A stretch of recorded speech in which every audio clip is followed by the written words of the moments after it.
Hello বন্ধুরা, আমি আজকে আপনাদেরকে নিয়ে যাব ময়মনসিংহের ঐতিহ্যবাহী দিনী শিক্ষা প্রতিষ্ঠান বাইতুল কুরআন মাদ্রাসা ঈশ্বরগঞ্জ।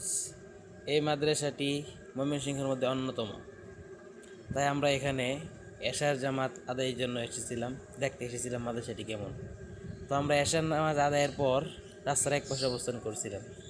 তখন মাদ্রাসার শিক্ষার্থীরা মসজিদ থেকে বের হয়ে মাদ্রাসায় প্রবেশ করছে। তারা যখন মসজিদ থেকে বের হয়ে যাচ্ছে, তখন এক নিয়মে সকলেই মসজিদে যাচ্ছে। দেখতে পাচ্ছেন আপনারা, তারা সকলেই একভাবে চলে যাচ্ছে মাদ্রাসায়।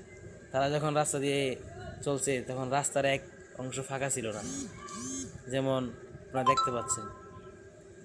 তো এখানে আমরাও দাঁড়িয়ে আছি, পাশেই দাঁড়িয়ে আছে মোটর সাইকেল, এগুলো দাঁড়িয়ে আছে। রাস্তা পুরোটাই ভরট, যাওয়ার রাস্তা নেই।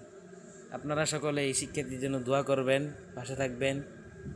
তো বন্ধুরা, ভিডিওটি কেমন লাগলো তা অবশ্যই লাইক কমেন্ট করে জানাবেন। সকলকে ধন্যবাদ। আসসালামু আলাইকুম।